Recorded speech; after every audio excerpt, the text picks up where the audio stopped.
Elle éclaire ta vie, illumine tes nuits, le remède qui guérit, la clé du paradis.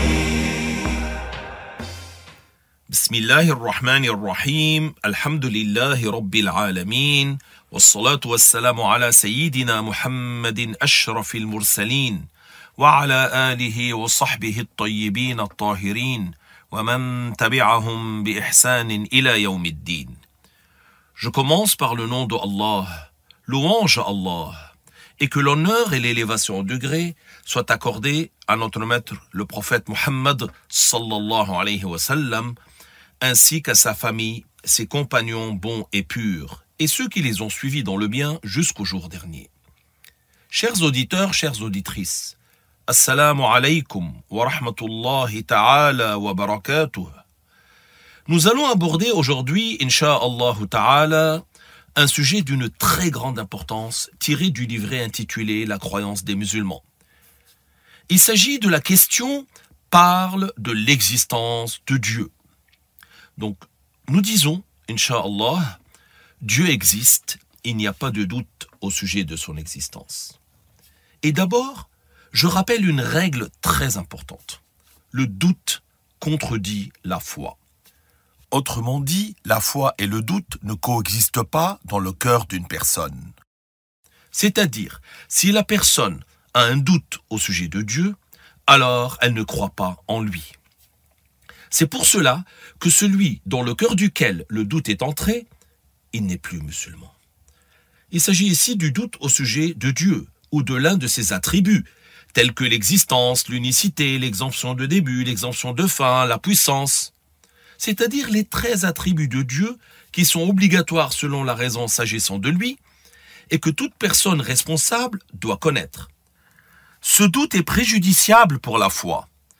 S'abstenir de se prononcer au sujet des 13 attributs est aussi préjudiciable.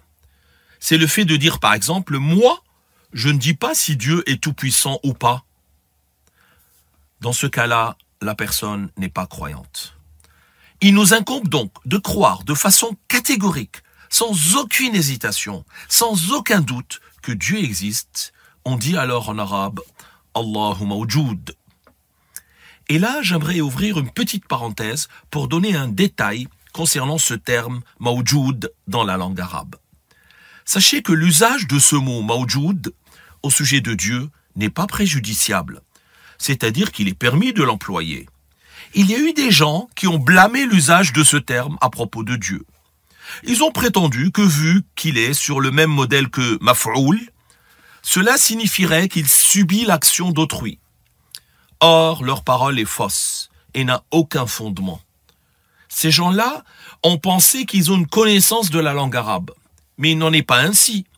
Les savants de la langue, tels que Muhammad Murtada az-Zabidi, qui est né en Inde, que Dieu lui fasse miséricorde, on dit « Wallahu ta'ala mawjoud fa sahha an yura » ce qui signifie en français « Dieu existe ». Il est donc valable selon la raison qu'il soit vu. Ce grand savant, Al-Hafiz az-Zabidi, parlait en fait au sujet de ce qui va arriver aux musulmans dans l'au-delà, à savoir qu'ils verront Dieu. Et il a cité cette expression « Wallahu mawjoud, fa sahha an yura ». Il a donc utilisé le terme « mawjoud » au sujet de Dieu. Et Az-Zabidi, ce n'est pas un inconnu dans le domaine de la langue. Az-Zabidi est un savant hanafite et un grand linguiste. On disait même à son sujet « Khatimatul Lughawiyin », l'ultime spécialiste de la langue, en raison de l'étendue de sa science et en raison du fait qu'il n'est pas venu après lui quelqu'un tel que lui, c'est-à-dire qu'il y a peu de savants qui aient rassemblé autant de sciences et une connaissance aussi profonde de la langue. Donc en résumé, il est permis de dire Allahu mawjoud, ce qui veut dire en français Dieu existe. Revenons maintenant à notre sujet. Nous disons Dieu existe, mais il n'a aucune ressemblance avec les autres choses qui existent. C'est-à-dire Dieu existe sans qu'il y ait une ressemblance entre lui et les créatures. D'ailleurs, notre cheikh, le cheikh Abdullah, rahimahullah ta'ala, a classé dans son livre As-Sirat ce qui existe en 3 catégories. La première, ce qui existe et qui est exempt de début et exempt de fin. Il s'agit de Dieu, c'est-à-dire que Dieu n'a pas de début à son existence. Il n'est pas créé, il n'a pas de fin, il ne meurt pas, il ne s'anéantit pas, il ne disparaît pas, il ne périt pas. La seconde, ce qui n'a pas de fin, mais qui n'est pas exempt de début. En d'autres termes, il s'agit de ce qui a un début et qui n'a pas de fin. D'abord, quand on dit « ce qui a un début », cela englobe tout ce qui est autre que Dieu. Tout ce qui est hormis Dieu est donc créé. Et qui les a créés? C'est Allah Ta'ala. Donc, nous disons que le monde entier a un début. Mais certaines créatures de ce monde, Dieu les a spécifiées par le fait de ne pas avoir de fin. Comme quoi, par exemple, le paradis, ainsi que le toit du paradis qui est le trône, ils demeureront sans fin. Les anges qui portent le trône aussi demeureront sans fin. L'enfer également demeurera sans fin, ainsi que ceux qui en sont les gardiens, c'est-à-dire les anges qui sont en charge de l'enfer. Nous disons de cette catégorie qu'ils ont un début, mais qu'ils n'auront pas de fin, par la volonté de Dieu. La troisième, ce qui a un début et une fin, comme nous.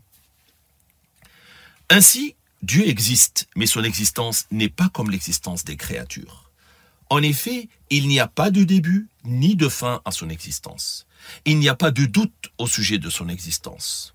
Donc, que le doute ne pénètre pas ton cœur. Nous, il nous incombe d'éviter le doute, car le doute au sujet de la foi a des conséquences. Le doute au sujet de l'islam a des conséquences. Il annule la foi.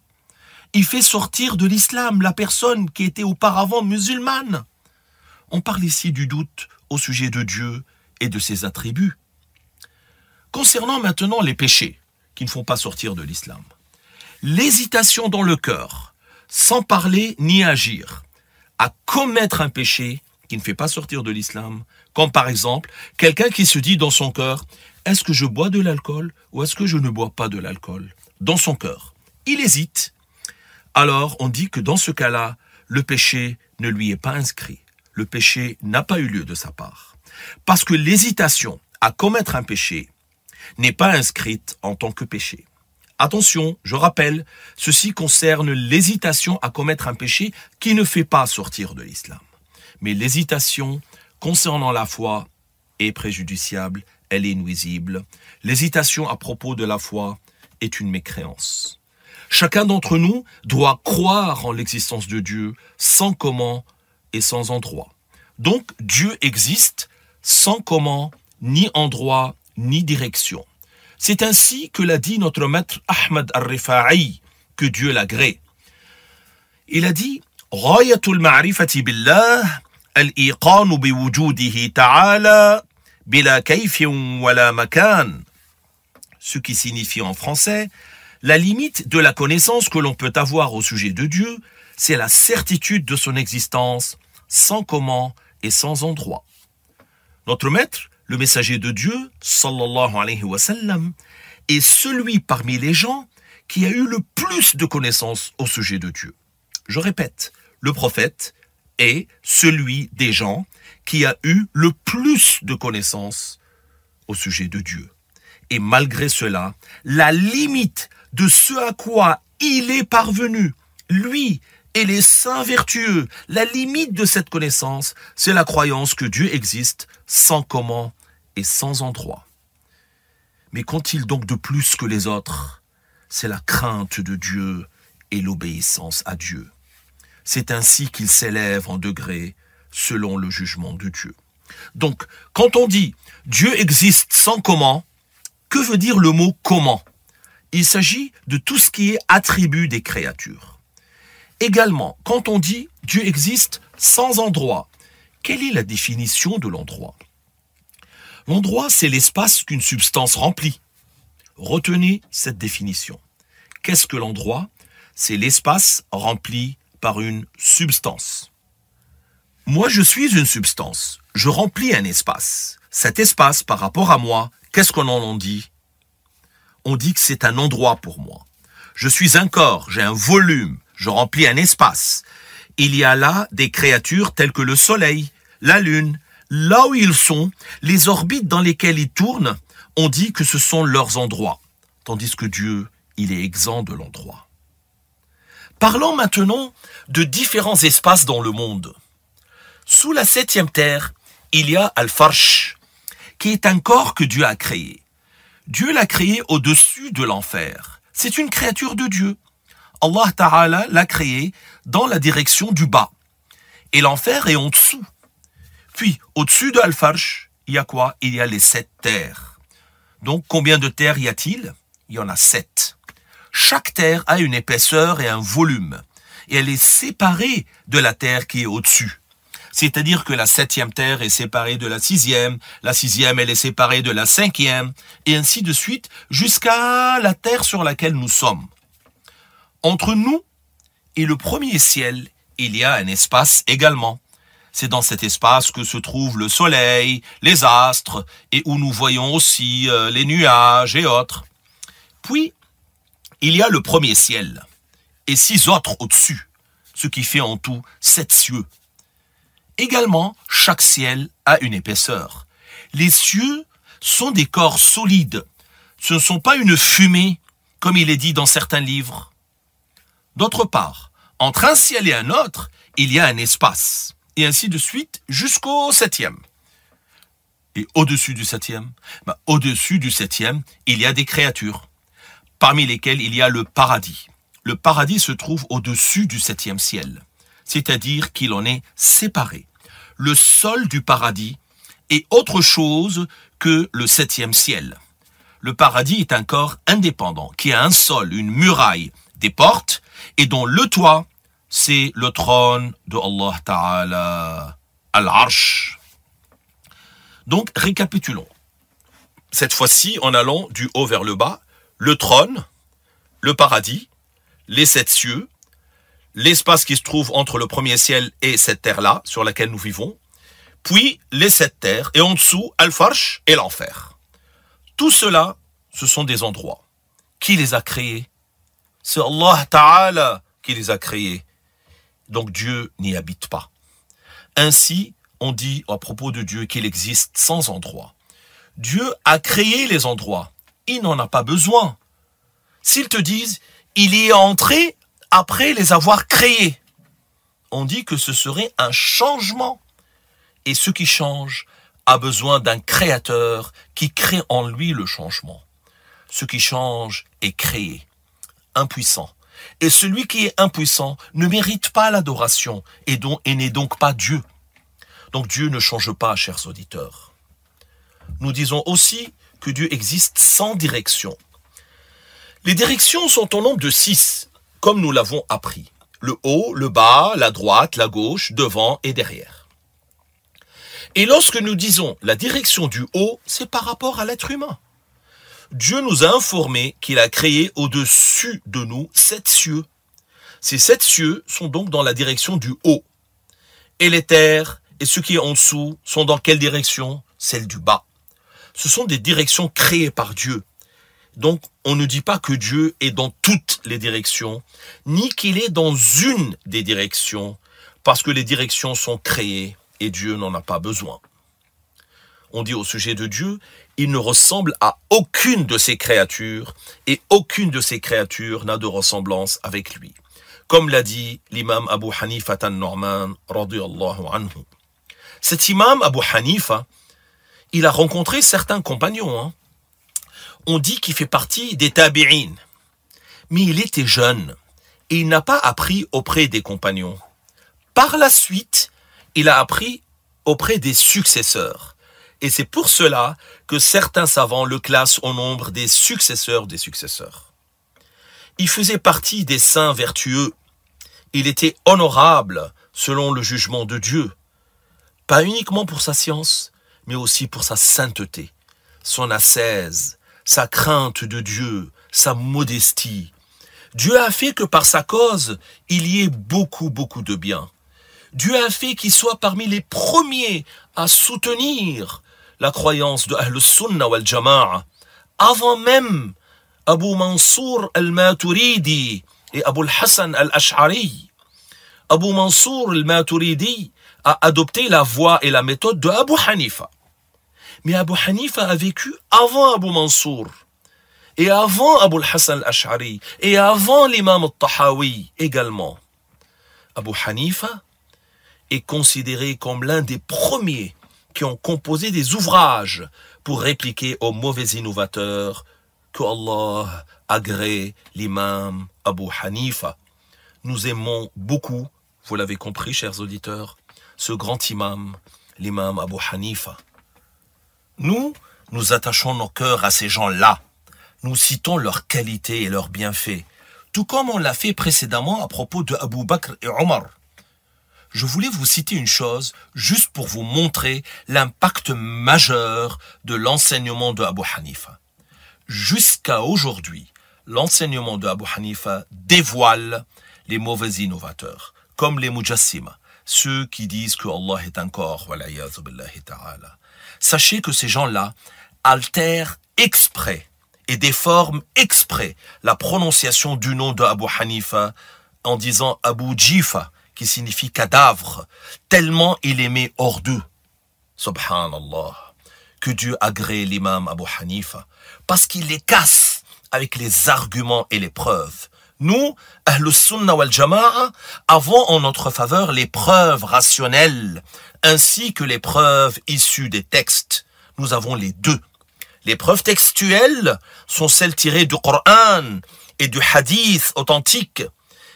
Et nous avons aussi les preuves rationnelles. Nous avons les deux. La raison est avec nous et les textes sont avec nous. Alors, remercions Allah Ta'ala pour cela. Remercions Dieu pour cette grâce. Qu'a dit l'imam Abu Hanifa, que Dieu l'agrée? Il a dit Anna yushbihul khaliqu makhluqa. Ce qui veut dire en français, comment serait-il possible que le Créateur ait une ressemblance avec sa créature?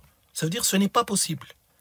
C'est une question posée, mais sous-entendu que ce n'est pas possible. Il est impossible que le Créateur ait une ressemblance avec sa créature. Pour bien comprendre sa parole, nous disons, est-ce qu'il est possible qu'un être humain crée un autre être humain? Comment cela se pourrait-il?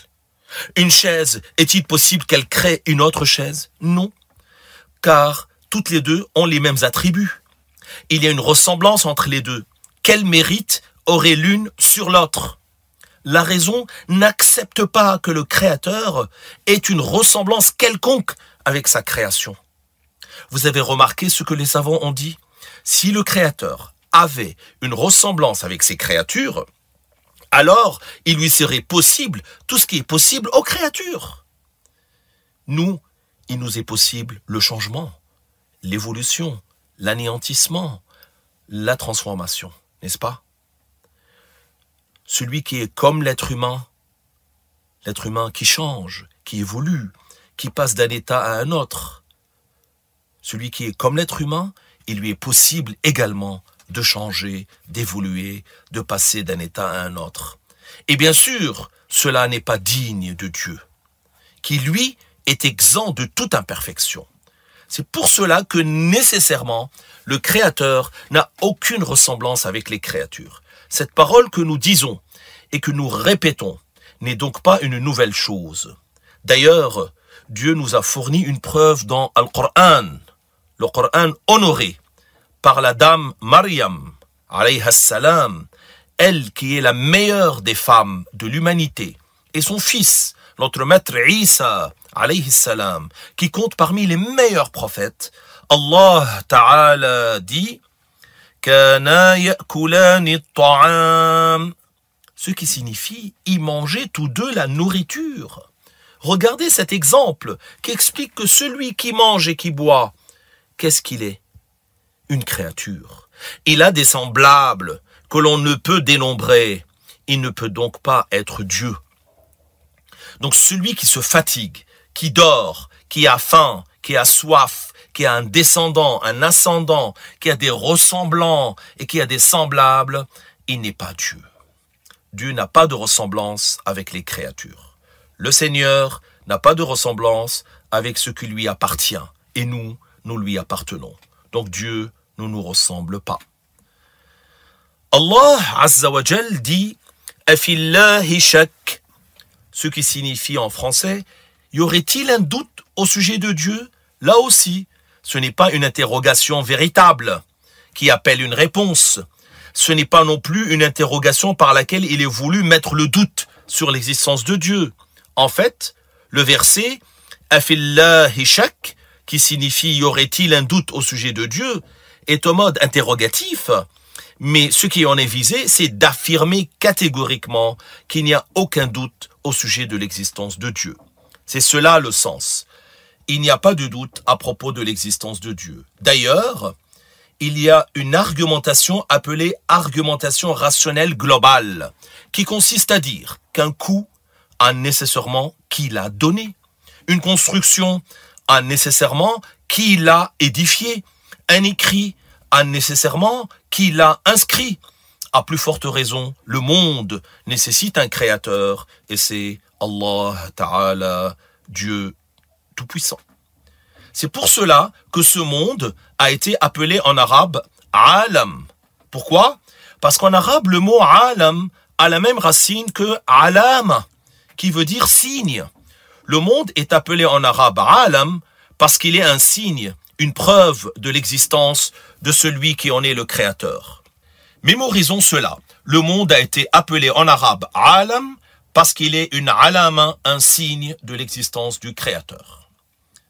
Le messager de Dieu, sallallahu alayhi wa sallam, a dit « Kana Allahu wa lam yakun shay'un ghayruh » ce qui signifie en français « Dieu est de toute éternité » et rien d'autre que lui n'est de toute éternité.